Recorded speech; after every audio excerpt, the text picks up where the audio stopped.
दोस्तों नमस्कार। ईडीजीएस वर्ल्ड पे आपका स्वागत है।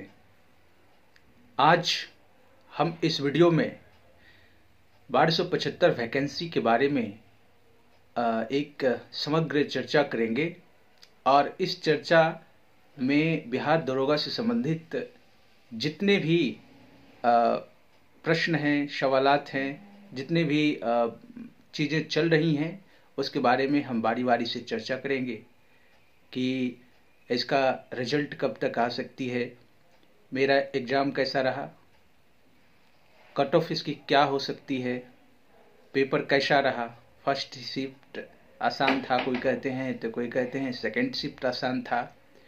फिर ये कैंसिल के बारे में बातें चल रही थी तो उसका क्या हुआ, और फिर अगर इन सब चीज़ों को चर्चा करने के बाद हम ये भी चर्चा करेंगे कि इसके लिए आगे की रणनीति क्या होनी चाहिए ताकि हमारी एक सीट पक्का हो जाए। जहाँ तक रिजल्ट की बात करें तो 1275 वैकेंसी का जो रिजल्ट है वो जनवरी के सेकेंड वीक तक 100% संभावना है कि रिजल्ट पक्की तौर पे आएगी। ऐसा इसलिए कहा जा रहा है, ऐसा इसलिए क्योंकि बीपीएसएससी का ट्रेंड रहा है कि पीटी एग्ज़ाम के 20 से 25 दिन के बाद वो रिजल्ट के प्रोसेस को पूरा कर लेते हैं और रिजल्ट जारी करते हैं। तो इसके अनुसार से अगर 17 दिसंबर को परीक्षा हुई है तो उम्मीद है कि सेकेंड वीक तक रिजल्ट कंफर्म आ रही है, आप तैयार रहें।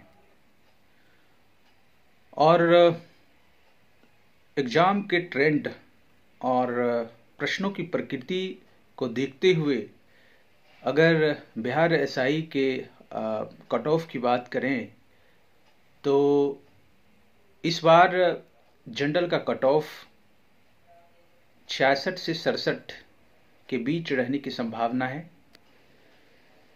अतः अगर आप जनरल में हैं और आपके 66 से 68 प्रश्न लगभग सही हो रहे हैं इस रेंज में, तो आपका रिजल्ट होने जा रहा है। उसी प्रकार ओबीसी के लिए अगर आप 65 से 67 प्रश्न के रेंज में 1-2 नंबर आगे पीछे अगर आपके आ रहे हैं तो बिना समय गंवाए आप मेंस की तैयारी में तुरंत लग जाएं। अब बात करते हैं कि मेरा एग्ज़ाम कैसा रहा। दोस्तों मेरा एग्ज़ाम जो था वो सेकेंड शिफ्ट में था और मैंने बहुत ही अच्छे तरीके से एग्ज़ाम देने का प्रयास किया और एग्ज़ाम लगभग ठीक रहा। और मेरा जो है कि 75 प्रश्न सही हो रहे हैं और इसका मतलब हुआ कि 25 प्रश्न गलत हैं। तो 25 प्रश्न गलत हैं तो उसका निगेटिव करके 72 नंबर जो है कि मेरा आ रहा है। हालांकि 5 प्रश्न लगभग बहुत ही सिंपल गलत हो गई, बाद में खूब बहुत तरस आई। खैर एग्ज़ाम में होता है कुछ गलतियां, तो सबकी होती हैं तो मेरी भी हुई, लेकिन और भी सही किया जा सकता था। खैर जितना भी है मुझे लगता है कि रिजल्ट होना चाहिए। एग्ज़ाम के बाद एक और विमर्श था कि कुछ लोग कह रहे थे कि फर्स्ट शिफ्ट आसान था तो सेकंड शिफ्ट टफ था, तो कुछ कह रहे थे कि सेकंड शिफ्ट आसान था। तो मुझे लगता है कि आयोग दोनों पेपर को बहुत ही समानता के साथ बनाने का प्रयास किए हैं और हद तक एक जैसे प्रश्न बनाए भी हैं, लेकिन जब प्रश्न ही अलग हैं तो कुछ न कुछ 19-20 तो रहेगा ही। और ऐसा नहीं है, मुझे लगता है कि दोनों शिफ्ट को लगभग समान है और इसलिए ज़्यादा अंतर मुझे नहीं दिखता है। अब अंत में बात करते हैं कि आगे की रणनीति क्या हो।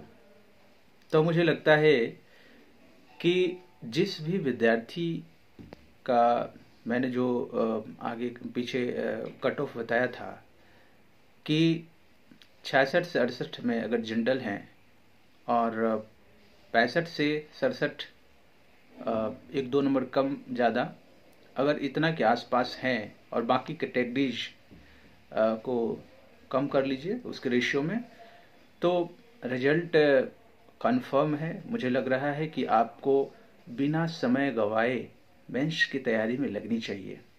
क्यों? क्योंकि रिजल्ट के बाद बहुत ही कम समय देंगे, मुझे लगता है कि 40 से 45 दिन। तो अभी से लगें, तभी जो है कि अंतिम रूप से सफल हो पाएंगे और अपने कंधों पे सितारे को चमकाएंगे। तो इतना ही, फिर मिलते हैं अगले वीडियो में। तब तक के लिए धन्यवाद।